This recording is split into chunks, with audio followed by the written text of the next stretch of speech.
Hi guys, welcome to my watercolour channel. I'm Karen Rice. I'm going to be painting a step-by-step watercolour of some beautiful poppies with a gorgeous sky behind.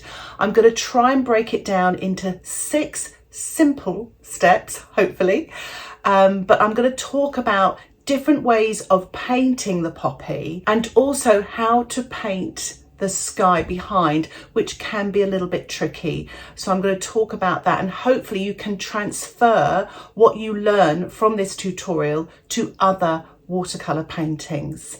I'm also going to talk about the drawing, how to simplify the drawing for watercolor painting, and I'm going to talk about how to paint the foliage and also the light source, how to paint shadows and how to simplify them. So I really hope you're going to find this tutorial helpful.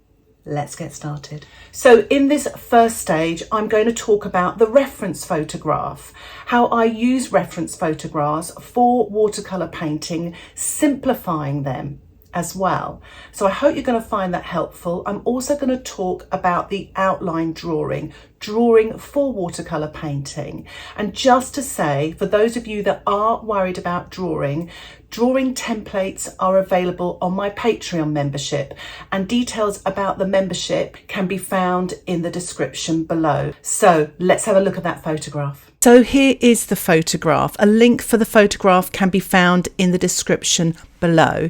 But I really love this photograph, the blue sky and those gorgeous poppies. So first of all, the detail of the poppies to the right hand side was quite confusing, a little bit blurry in places, so I thought straight away to crop that. So here is the original photograph top right and the cropped photograph just beneath it, and I think it makes a really nice composition. And as you can see there, my outline drawing, I've taken out all of the detail. I've even moved around some of the seed heads just to make things balance out and keep it really simple. I've used an HB pencil and I've drawn on rough 300 grams watercolor paper. Try to keep just a simple outlines, no shading with watercolor.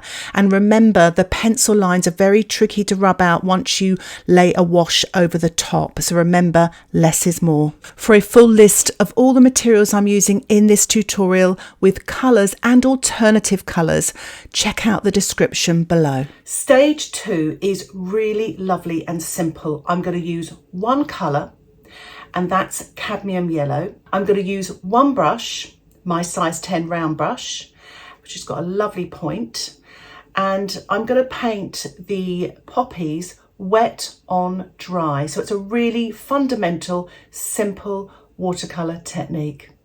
So let's get on with it. So I'm using my size 10 brush, this cadmium yellow, and I'm just getting a pinch of color and then adding lots of water. As you can see there, I've got a puddle of yellow, and I'm painting now wet on dry. Simple as that. Always keep loading your brush. So if you feel your brush is running out of paint, get some more paint. Just keep loading all the time. And that helps avoid streaking and tidal marks. So you get a really lovely, just flat, even wash. And if you need to make up more paint, just grab a pinch more paint, add a little bit more water. Some of you actually might prefer to make a big puddle to begin with, so you don't have to worry about mixing colours while you're painting this first layer on the poppies and all of the foliage. And the tonal value is a mid-tone. It's a light to mid-tone. If you look at the poppies, there is a yellow glow coming underneath that red sort of lovely colour of the poppies, and you can also get that colour, the yellow colour, in the foliage and the seed heads. So it's quite nice just to layer this down wet on dry, so you can actually have this light colour coming through later on when we paint the next layers. Watercolour is a transparent medium, so you'll be able to see some of this yellow coming through. It really will create colour harmony in your painting, tying all of the positive shapes and objects together, and also it's a nice way of covering your white paper. It can get rid of a few nerves, it gets you started, and it's just a really lovely light colour, very easy to rectify yellow, to lift it off because it's such a light colour. So I really hope you enjoy and relax in this first stage.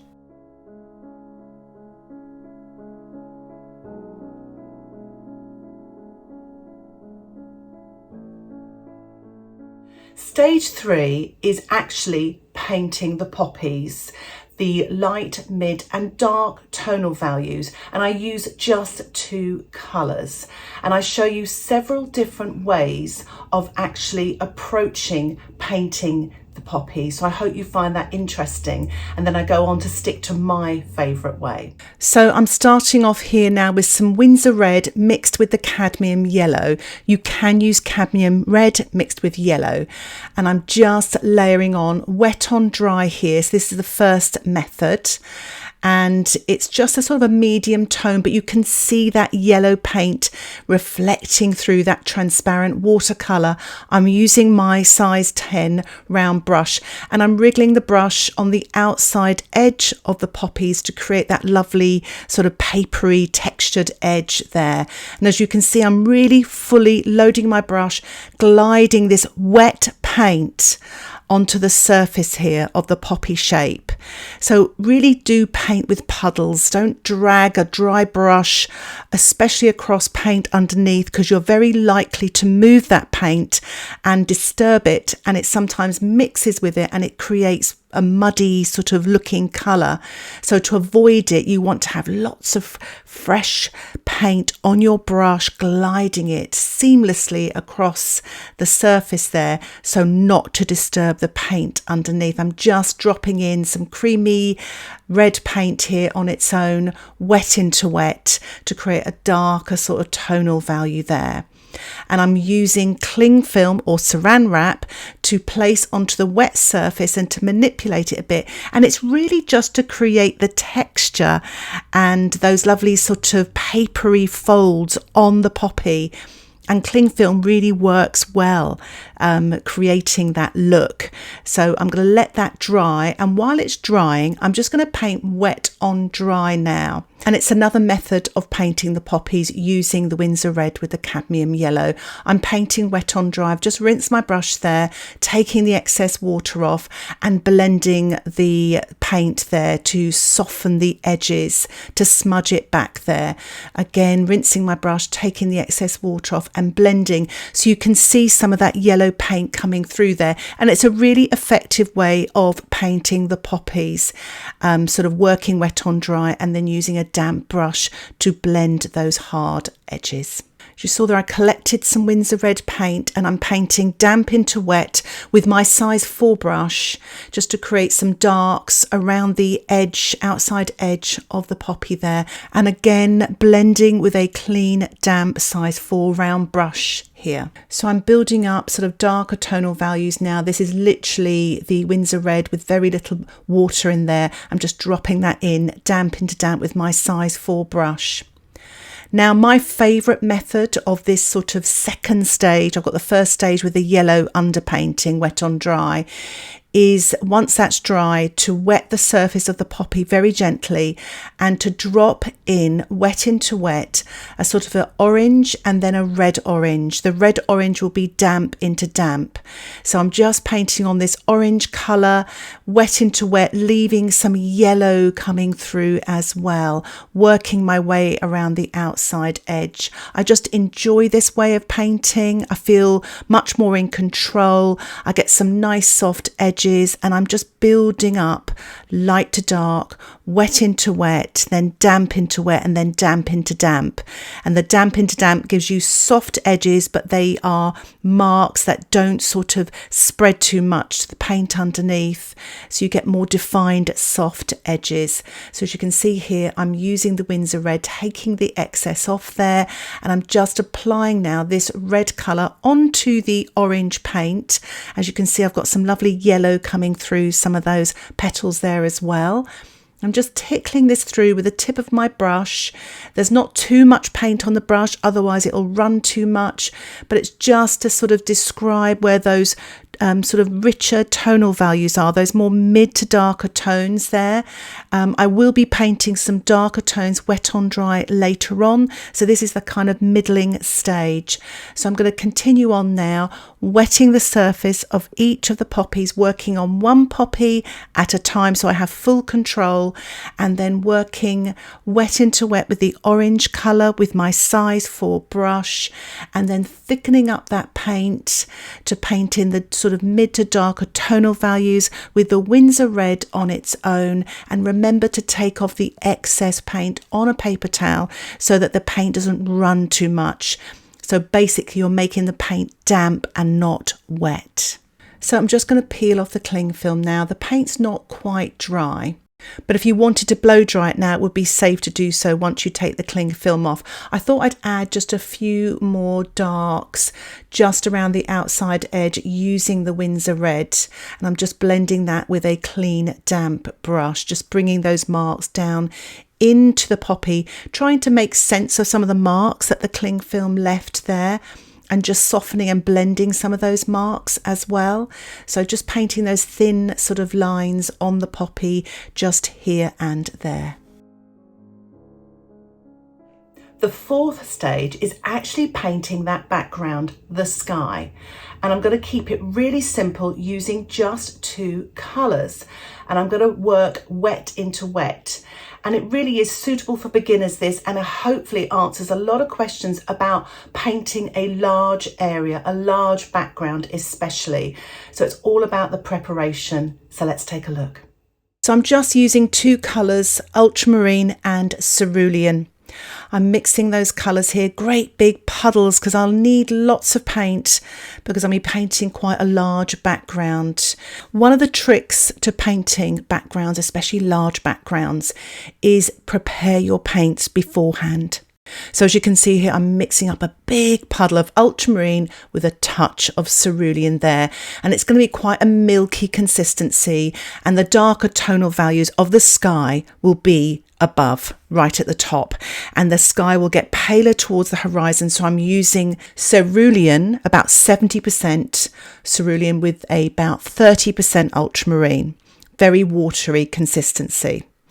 And I'm wetting now with my flat 1-inch brush the background basically, but you may notice I'm actually painting over the sort of stems, the seed heads and the leaves. Now you notice I've got a couple of seed heads to the left there. I'll let you into a secret. What I did is I started off painting the seed heads and leaves, intending to paint the sky afterwards. But then I thought to myself, that's going to be very tricky to paint round those very thin stems. So I thought it would be a better idea to actually paint the sky first. And because there's blue in the green of the stems and the foliage, I was going to use the blue quite pale over the green, over the stems, over the foliage, so it wouldn't look too out of place. I certainly couldn't do that with the poppies themselves, but because blue and yellow make green, I thought I'd get away with it, especially with those very thin stems. It would make my life a lot easier. So that's why you've got those 2 seed heads painted. I will include a little bit of the footage of my painting them later on in this tutorial. Meanwhile, as you can see, I'm painting the sky. I'm using my size 10 brush. You can use a larger brush, and I'm painting wet into wet that ultramarine, which is about 70% ultramarine, 30% cerulean, milky wash, starting at the top and just leaving gaps for the clouds. So because it's wet in wet, you've got some nice soft edges, lovely fluffy clouds there. So you don't have too much paint, and you can leave lots of clouds if you like. I just love that blue around that sort of main poppy, the star of the show, but I'm very carefully painting around the smaller poppies there as well. So I'm using a paper towel now just to lift off some of the blue paint. It's quite a nice way of painting or lifting off clouds to create the look of clouds, and you get some nice sort of raggedy edges as well. So as you can see there, I'm just sort of lifting off the paint there, and it's sort of creating that negative space there, and it's really, really effective. And again, I'm just working my way down here towards the horizon. So I'm using that paler colour, so more water, more cerulean, so 70% cerulean, and 30% blue, and I've swapped to my size 6 brush now because it's getting a little bit more fiddly. And as you go towards the horizon, remember that that's much further away, the clouds will appear to be smaller and the sort of colour of the sky will appear to be paler, and that will create depth in your painting. If you notice, I'm painting directly over some of those seed heads with a very thin wash of that cerulean. I'm just making a little bit more there. It's a bit dark there, so I'm just going to dilute that a little. And I've gone back to my size 10 brush just for this larger area here, leaving gaps as well for the clouds, but again, they are smaller. So we're really getting on with this painting now, moving on to step 5, which is all about painting the foliage, the stems, those tricky stems. So I'm going to sort of try and guide you through the process. Using a limited colour palette, I'm going to mix light, mid and darker tonal values. I'm also going to talk about the light source as well. So I really hope you're going to find this helpful. So as promised, I'm painting these buds here to the left. Wet on dry with my size 10 brush. This is the limey green, so it is 30% cerulean and 70% yellow. This is a mid green, so it's about 50-50. And then there's a dark green, damp into damp, that's about 70% ultramarine, 30% yellow. But you can sort of play around with those percentages. I've also added a little bit of red mixed with the ultramarine and creating some little marks on there. As you can see in the photograph, there's some lovely sort of reddish marks on there. And I'm using my cocktail stick to pull out the wet paint to give the impression of that spiky exterior there on the buds. So I'm getting a little bit of the limey sort of green, that's the 70% yellow with the 30% cerulean, and I'm painting those thin stems with my size 10 brush, wet on dry. And just take your time when you're painting the stems. So I'm painting the light colour first. Remember, I've already got that yellow underpainting as well. So I'm just sort of painting the lighter area on the left and the darker area on the right. And if you notice in the actual photograph, the light is coming from the left. So always sort of visualize that. And sometimes you can draw a little sun in your top left-hand corner of your painting, or just put a little sticker there of yellow or something, just to remind you that the light is on a certain side, in this case, the left. So that would mean the darks were on the right-hand side. I've also painted in those spiky marks as well with a dark green there. Here's a close-up there of just the marks. But remember, in watercolour, less is more. You don't have to paint all of the marks to give that impression. I felt the cerulean wasn't giving me that lovely limey green, so this is Cobalt Teal, but you could use turquoise as well, or a phthalo blue, or even a Prussian blue. I think it gives you those lovely limey greens. So I am mixing about 50-50 of the teal with the yellow, and I'm just sort of flicking with the tip of my size 10 brush, wet on dry, some of the leaves here, the light coloured leaves. I'm not going to go into too much detail. I'm just giving it an impression. I don't want to overwork it as well. I don't want to take anything away from the actual poppies. So I've painted those seed head now. So moving forward, just to get back to where we were previously, I am now painting the rest of the seed head, buds, stems and leaves. So I am mixing up there a sort of a mid green, and this is a dark green. So it's using the ultramarine with some of the yellow, the mid green. You could use the cerulean, about 50-50 with the yellow there. So I'm just mixing up my dark green here. I think I added too much yellow, so I've just got to get a pinch more ultramarine to get that lovely dark colour. I'm also mixing up a really dark colour here using the red and the ultramarine, and this is for the very sort of darkest darks on the foliage there. I'm also going to get a little pinch of the Winsor Red. I'm just going to push that into that sort of very dark blue red colour there, just so I've got more of a red sort of with a touch of blue dark. I can use that sort of warm dark there for some of the markings on, especially on some of those buds. So I'm using the mid and dark green here, painting wet on dry some of the leaves here, just a few little dark accents here and there, and also on the stem of the bud on the left.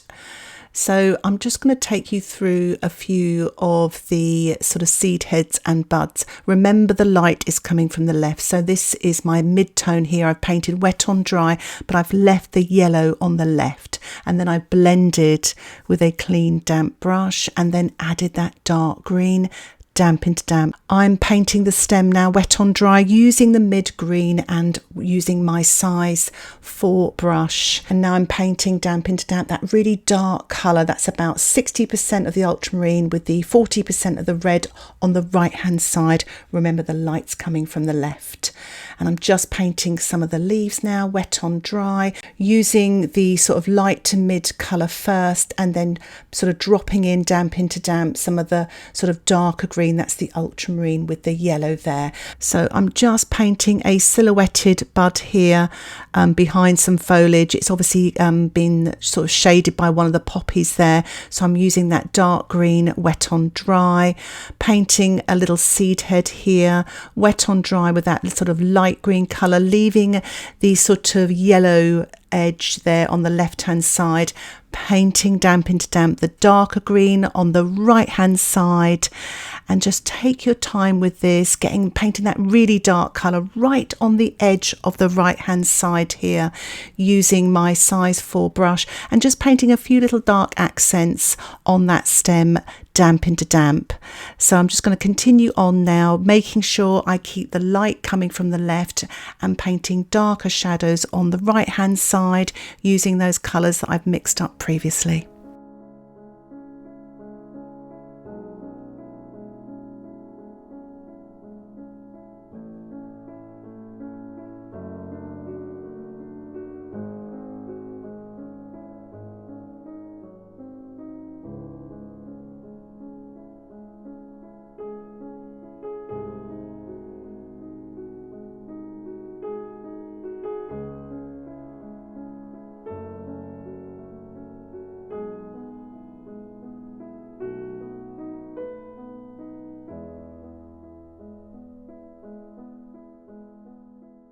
Stage 6, our final stage. It's all about the darks and the details, finishing off that watercolour. I really hope you're going to find this stage helpful in all of your watercolour paintings. Let's take a look.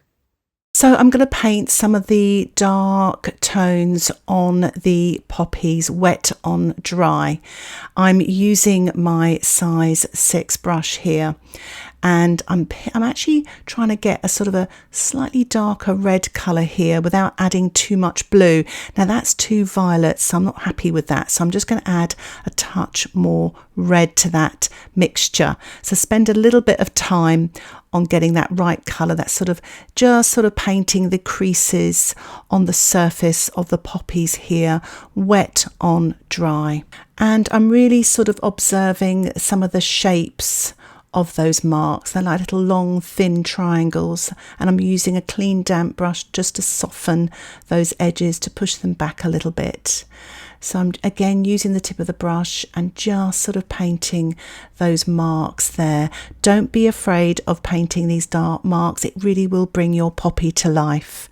I'm just painting this sort of shadow here cast by the folded petal, and I'm using my size 4 brush, painting wet on dry, this dark red. So it's about 95% red with about 5% ultramarine blue, and it just takes the edge off that red there, so it doesn't read as a colour, it reads more as a shadow. So I'm going to spend time now just painting in these marks using this red with a tiny touch of the ultramarine, wet on dry, and then softening some of those marks as I go.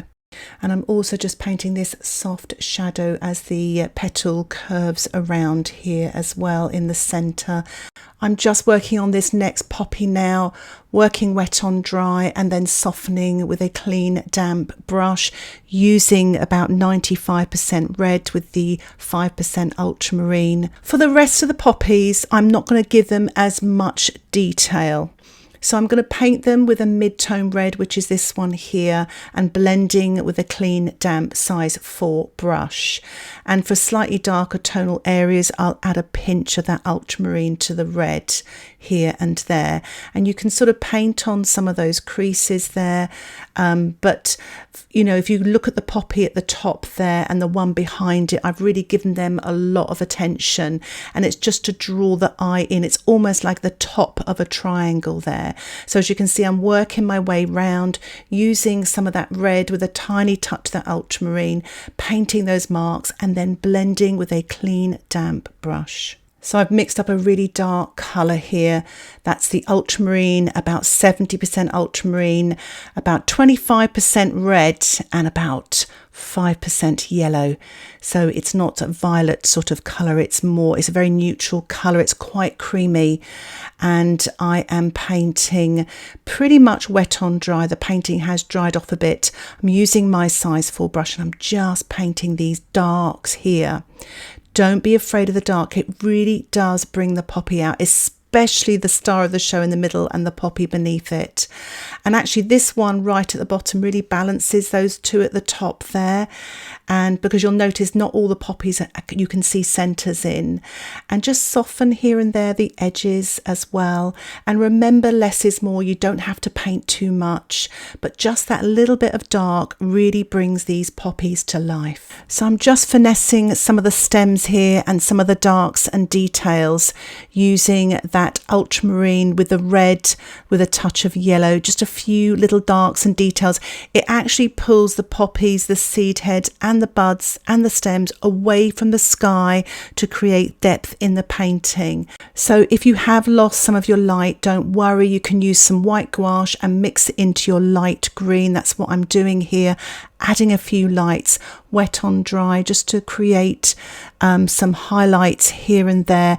Remember the lights coming from the left, so just keep these lighter marks more to the left hand side on the stems and some of the markings on the buds and seed heads. So I've removed the washi tape and here is the finished painting. I'm really pleased with it. I really hope you found this tutorial helpful, breaking this painting down into 6 steps, and I hope you will find the tools here transferable to other watercolour paintings as well. If you have any questions about this tutorial, please put them in the comments section below, and if you'd like to see more content like this, don't forget to subscribe to my YouTube channel where you will get updates of my latest tutorials. And for those of you that would like to learn even more about watercolour painting, why not think about joining my Patreon membership? Details about the membership can be found in the description below. But remember, you will get access to weekly exclusive tutorials, downloadable outline sketches. All of the videos are ad-free and you can cancel the membership anytime. And remember, if you have any questions, please don't hesitate to ask me. Thank you so much for watching this tutorial. Happy painting. Bye for now.